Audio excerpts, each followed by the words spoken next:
membahas tentang, eee, apa-apa saja yang sering kita lakukan tanpa sadar sehingga mengundang makhluk halus itu datang ke rumah kita.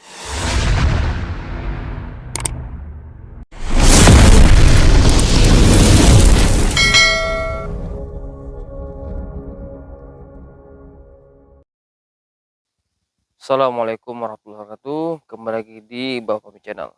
Pada kesempatan kali ini BFC ingin membahas tentang, eee, apa-apa saja yang sering kita lakukan tanpa sadar sehingga mengundang makhluk halus itu datang ke rumah kita. Nah ini, sering terjadi dan sering kita lakukan tanpa sadar sehingga mereka datang dan bersemayam di rumah kita. Nah, bagaimana keseluruhan pembahasan pada video kali ini? Tonton videonya sampai selesai agar sahabat BC semua tidak salah paham. Dan jangan lupa untuk klik tombol subscribe terlebih dahulu, lalu tekan tombol like, komen, dan share agar BC terus berkembang dan dapat upload video menarik lainnya. Oke, liwat. Oke, Sobat BC. Jadi ada beberapa hal yang mungkin tanpa kita sadari, tanpa kita, renungkan itu bisa mengundang makhluk halus itu datang ke rumah.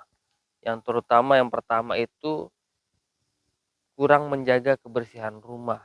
Nah, kenapa kebersihan rumah itu penting? Karena memang makhluk halus, apalagi yang bersifat energi negatif, itu sangat suka dengan lingkungan-lingkungan yang kotor. Ya, lingkungan-lingkungan yang dalam arti itu tidak bersih. Jadi jangan sempat rumah kita itu ya minimal sehari sekali itu disapu, dibersihkan, dirapikan.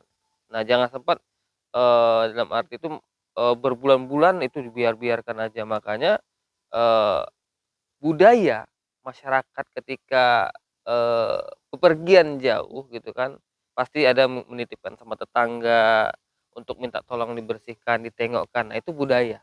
Nah, itu penting. Nah, itu untuk, supaya menjaga kebersihan rumah kita. Karena kalau rumah kita kotor, itu bisa mengundang makhluk halus datang ke rumah kita. Itu yang pertama. Lalu yang kedua, yaitu rumah itu kosong dan gelap. Nah, maka untuk sobat BC semua, kalau bepergian dengan waktu yang lama, usahakan Vinomat satu ruangan tengah ataupun di mana itu, hidupkan atau di depan.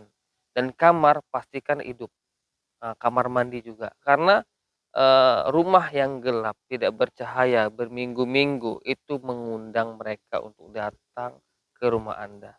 Karena mereka memang suka lokasinya itu yang gelap. Maka ada beberapa tempat, mungkin kayak di tempat saya aja itu ada satu titik atau 2 titik, ketika daerah itu dipasang lampu, di itu daerah pinggir jalan gitu kan, paling lama itu 1 minggu lampu itu mati. Padahal lampu itu baru, masih bergaransi ya. Jadi itulah, menyebabkan itu wilayah mereka dan memang sudah lama di situ mereka, jadi kalau mereka diganggu maka, fasilitas yang ada di situ maka akan rusak. Nah itu, jadi rumah kita usahakan ketika berpergian, hidupkan lampu kamar, lampu kamar mandi gitu kan, baru, ruang tengah walaupun lampunya itu tidak terang, yang penting ada pencahayaan. Nah apalagi ada gudang-gudang atau ruang-ruang yang kosong. Nah, kalau memang itu tidak ditempati, usahakan ada lampu yang menerangi ruangan tersebut, jangan sampai gelap. Lalu yang ketiga, atau poin yang ketiga, menyimpan benda pusaka. Jadi ada kadang orang atau, teman-teman kita, dia tidak paham tentang hal spiritual, dia tidak paham tentang hal-hal yang gaib, tapi dia ada mungkin kayak menyimpan batu dikasih orang, ya kan, menyimpan batu cincin gitu kan dikasih orang, segala macam, hadiah dari orang.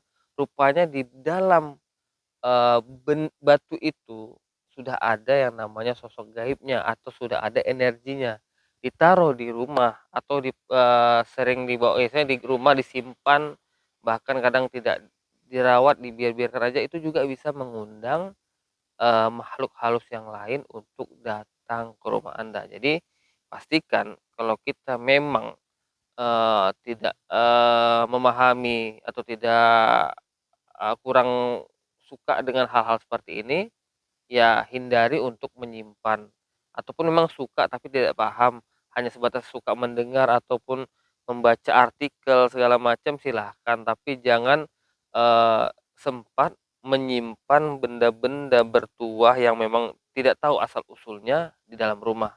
Tapi kalau memang dia itu ibaratkan dari leluhur segala macam, itu biasanya, eee, tidak terlalu tidak terlalu mengganggu ya, karena itu dari leluhurnya. Tapi kalau misalnya dikasih hadiah sama orang segala macam, kita tidak tahu asal-usulnya dan kita tidak paham, nah itu resikonya juga ada, karena bisa mengganggu, kondisi dalam rumah kita.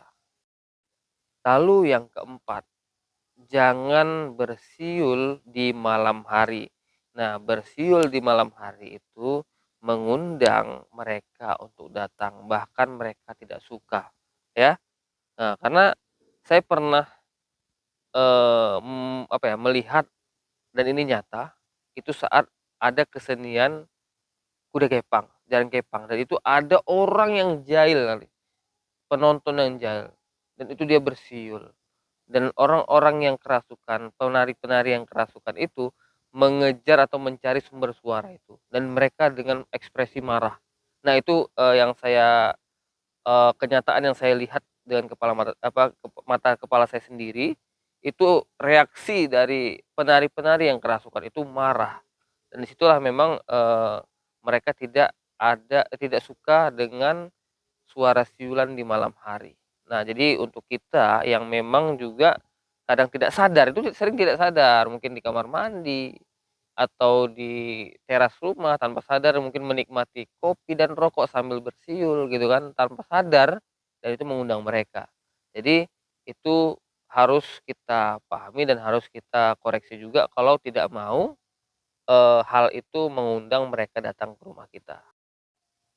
Dan yang terakhir, yang kelima, yaitu sering marah-marah di rumah. Nah, jadi marah-marah, emosional yang tidak terkendali itu melahirkan energi negatif dan bahkan itu bisa mengundang makhluk halus juga yang berenergi negatif datang ke rumah kita. Jadi, barang siapa yang sering marah-marah, sering ngamuk-ngamuk atau berantem dengan orang yang ada di dalam rumah itu, baik istri ataupun suami, itu tolong segera bersihkan rumahnya dari energi negatif dan sering-seringlah, membaca istighfar, mudah-mudahan, eee, kondisi rumah bisa adem ayem kembali. Karena tanpa kita sadar, emosi kita yang mungkin bahkan memang di rumah itu kita nggak emosi, tapi emosi dari luar kita bawa ke rumah, itu sama aja. Nah, meluap-luap di rumah, energi rumah kita jadi tidak enak.